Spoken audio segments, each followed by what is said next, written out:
apa kabar Anda semua? Assalamualaikum warahmatullahi wabarakatuh. Kembali berjumpa dengan saya, Hersu Beno Arif. Anda masih mengikuti laporan tuduhan pelecehan seksual yang dilakukan oleh Ketua Komisi Pemilihan Umum Hasyim Asyari yang dilaporkan oleh wanita emas Hasnaini ke DKPP. Kalau masih, saya yakin Anda bakal makin puyeng ya. Kasus ini benar-benar membingungkan. Setelah mencabut laporannya ke Dewan Kehormatan Penyelenggara Pemilu, tiba-tiba saja Hasnaini itu melaporkan Hasyim Asyari ke polisi. Dan perkembangan yang terbaru itu keluarga Hasnaini menemui Ketua KPU Hasyim Asyari dan menyatakan minta maaf. Apa sebenarnya yang terjadi? Apakah memang benar terjadi pelecehan seksual, bahkan pemerkosaan seperti yang sempat dia laporkan ke DKPP, atau apakah terjadi hubungan seks konsensual alias mau sama mau, tapi karena targetnya lolos verifikasi parpol tidak terpenuhi, dia kemudian mempersoalkannya, gitu ya, karena dianggap cedera janji. Atau sesungguhnya memang tidak pernah terjadi apa-apa antara Ketua KPU Hasyim Asyari dengan Hasnaini. Yang terjadi Hasnaini ini hanya ngarang-ngarang saja karena stres, terjerat hukum, karena kasus korupsi, karena kan dia sekarang ini sedang berada di tahanan karena kasus korupsi, ada korupsi pembangunan di proyek BUMN, ya.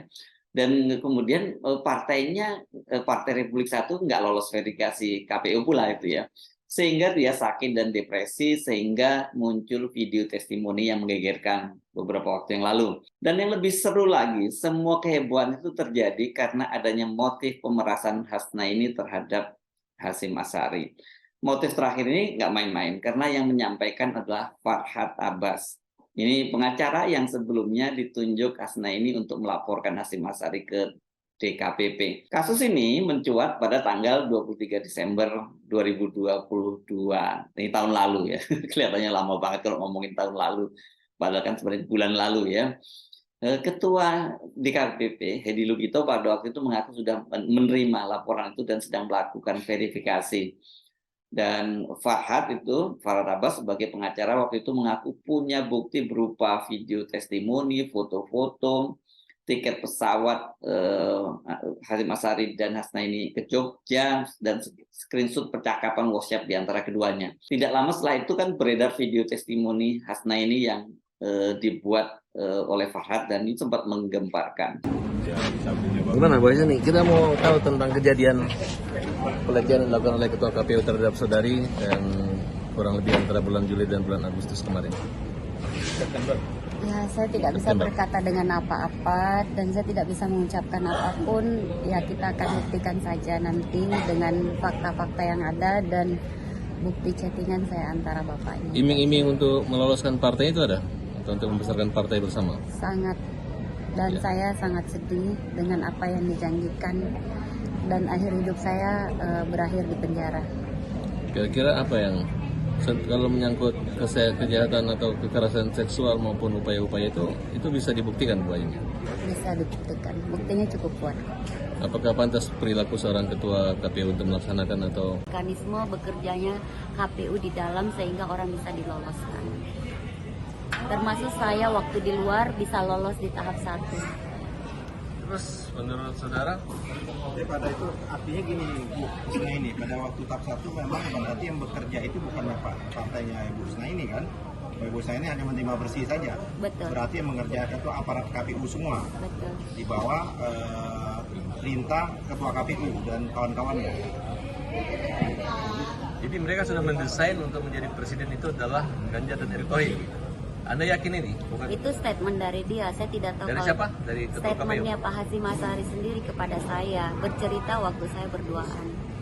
Tapi kalau dia ngeles dan tidak mengingkari itu, saya tidak tahu. Ya, pasti yang ada bukti fakta itu, fakta. Ya. Ini kan pileg dengan pilpres itu kan bersamaan. Artinya tadi Ibu Hasnaini ini sebagai indikasi dan bukti yang nggak mungkin dia bisa pungkiri bahwa partainya Ibu Hasnaini ini di tahap Hasnaini ya.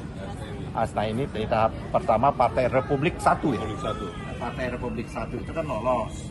Padahal yang bekerja itu menunjukkan ya tidak boleh dilaporkan. Yang bekerja itu harusnya partai ini.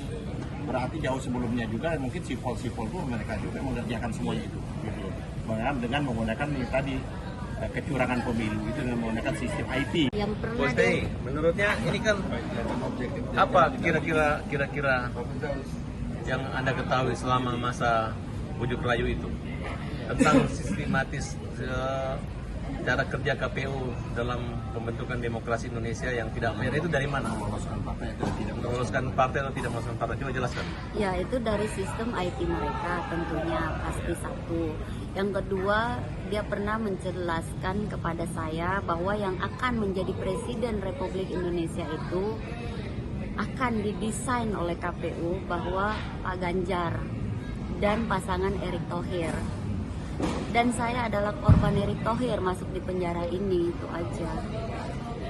Kemudian, apakah keterpilihan mereka sebagai anggota KPU itu sudah diatur? Ya, itu saya tidak paham. Yang jelas, yang saya tahu, keterpilihan menjadi ketua KPU itu adalah di backing oleh partai-partai besar. Intinya seperti itu. Dan tidak semudah itu orang menjadi ketua KPU, sebab ketua KPU itu adalah titipan partai-partai besar. Saya tidak bisa menyebutkan partai besarnya apa aja, tapi dia pernah menjelaskan kepada saya semua tentang. Di luar video itu juga muncul foto-foto kebersamaan Hasyim Asy'ari di bandara dan di sebuah lokasi yang diduga menjadi tempat mereka menginap selama di Jogja. 4 hari berselang, tepatnya tanggal 28 Desember, tiba-tiba saja beredar video bantahan dari Hasnaini. Dia mengaku bahwa saat itu dia sedang depresi dan kemudian meminta maaf kepada Hasyim Asy'ari. Saya Hasnaini, surat pernyataan klarifikasi mengenai video saya yang beredar kemarin. Saya Hasnaini hari ini Jakarta Minggu 11 Desember 2022. Melalui surat ini saya memohon maaf sebesar-besarnya kepada Ketua KPU Hasyim Asy'ari beserta jajarannya, serta melalui surat ini saya menyatakan dan mengklarifikasi bahwa video yang beredar yang menyatakan bahwa saya telah mengalami pelecehan seksual dan pemerkosaan yang dilakukan oleh Ketua KPU Hasyim Asy'ari, maka saya nyatakan bahwa hal itu tidak benar. Perkataan itu saya katakan karena kekesalan saya dan kehilapan saya. Akibat saat ini saya sedang mengalami sakit depresi. 2. Bahwa pada faktanya hubungan saya yang ada selama ini antara dengan Ketua KPU RI Hasyim Asy'ari adalah hubungan yang bersifat profesional saja dan tidak lebih dari itu. Yang ketiga, bahwa saya memastikan jika di kemudian hari terjadi lagi kejadian serupa yang dilakukan oleh pihak manapun, saya nyatakan hal itu tidak benar. Demikian surat pernyataan ini dan klarifikasi ini saya buat agar diketahui seluruh pihak yang terkait dalam hal ini, serta saya tanda tanganin secara sadar dan tidak sedang berada di bawah tekanan dan pihak manapun. Terima kasih, saya Hasnaini. Setelah video klarifikasi beredar, Farhad Abbas menyatakan bahwa Hasnaini membuat video itu karena ditekan oleh Hasyim Asy'ari. Ya, ini memang pada waktu itu orang bingung, ini ada apa kok tiba-tiba dia membuat video klarifikasi. Dan yang agak aneh kan di situ disebutkan tanggalnya bahwa itu tanggal 11 Desember. Jadi artinya sebelum video itu dibuat, sebelum video testimoni yang dibuat oleh Farhad Abbas tadi. Dengan bantahan Farhad Abbas ini artinya kasus tersebut jalan terus dan Farhad bakal membuat laporan ke polisi. Nah kita sempat reda lah kasus ini karena mungkin pergantian tahun gitu ya. Namun pada tanggal 6 Januari 2023 ini kemarin ya, Farhad Abbas itu kemudian mencabut laporan ke DKPP. Pencabutan laporan itu karena kata Farhad Abbas Hasna ini itu juga sudah mencabut surat kuasa hukum kepada kepada Farhad. Farhad mengaku sudah mengundurkan diri sebagai pengacara Hasna ini terhitung tanggal 5 Januari. Ini kata dia untuk menghindari hal-hal yang merugikan dirinya sebagai pengacara dan juga Hasna ini. Harusnya ya dengan pencabutan surat kuasa dan sekaligus pencabutan laporan ke DKPP itu kan kasusnya selesai, case close.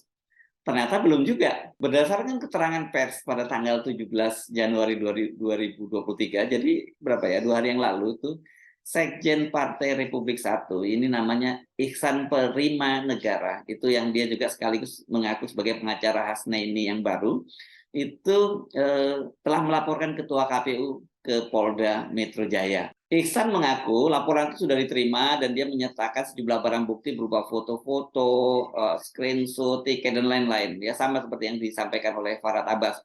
Menurut Ihsan, pelecehan seksual itu terjadi di beberapa tempat. Di kantor KPU Imam Bonjol, kantor Republik 1 Jalan Kemang Timur, dan juga terjadi di Hotel Borobudur, Jakarta. Ini menarik ya, kalau ada pelecehan seksual sampai terjadi 3 kali ini ya.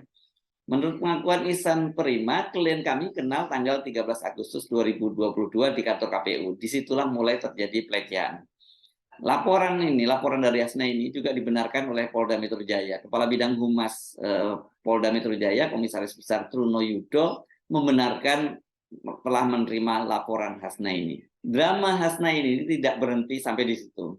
Sehari berselang atau tanggal 18 Januari, jadi kemarin itu ya, 18 Januari 2023, keluarga Hasna ini didampingi oleh Brian Gautama. Nah, ini ingat ya Anda, Brian Gautama ini adalah mantan pengacara Hasna ini yang disebut-sebut bersama dengan Hasyim Asy'ari menekan Hasna ini sehingga kemudian dia membuat video klarifikasi ya, dan yang membuat videonya disebut pada waktu itu adalah Brian Gautama ini. Nah, menurut sehari kemarin itu tanggal 18 Januari, Brian Gautama mendampingi keluarga Hasna ini menemui Ketua KPU Hasyim Asy'ari dan meminta maaf. Mereka juga mendesak agar pelapor, dalam hal ini Ihsan Prima Negara, itu segera mencabut laporannya. Saya ke sini sebenarnya cuma mau mewakili keluarga, mau silaturahmi untuk minta maaf ke Pak Hasyim dan KPU dan keluarganya atas perilaku ibu saya. Mewakili ibu saya juga minta maaf, kata Alish, ini putri dari Hasna ini. Keluarga mengaku bingung karena Hasna ini saat ini kan sedang berada di tahanan di rutan Pondok Bambu ya, Pondok Bambu Jakarta Timur ini karena kasus korupsi. Dan mereka mengaku nggak bisa bertemu. Ini kok bisa Hasna ini membuat surat kuasa dan melaporkan Ketua KPU Hasyim Asy'ari ke Mabes Polri.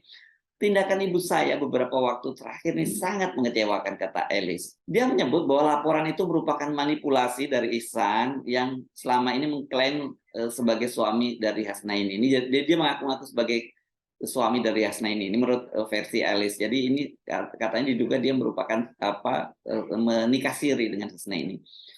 Nah, gimana? Tambah bingung kan? Karena kali ini yang membantah bukan Hasna ini sendiri, tapi anak kandung Hasna ini. Kita tunggu saja perkembangan lebih lanjut ya. Dan siap-siap tiba-tiba saja nanti Hasna ini membuat laporan lagi, membuat cabut lagi. Apalagi sekarang ini kan yang membuat pengakuan, membuat permintaan maaf kepada Hasyim Asy'ari itu adalah anaknya, bukan Hasna ini sendiri. Jadi dengan berbagai kekusutan itu tadi ya, keruwetan tadi itu, kita mesti siap-siap menerima berbagai kontroversi dan kekacauan lebih lanjut. Dan kelihatannya Pak Hasyim Asy'ari, Ketua KPU, harus terus mengantisipasi soal ini bisa jadi belum selesai. Saya Arif, sampai jumpa lagi. Wassalamualaikum warahmatullahi wabarakatuh.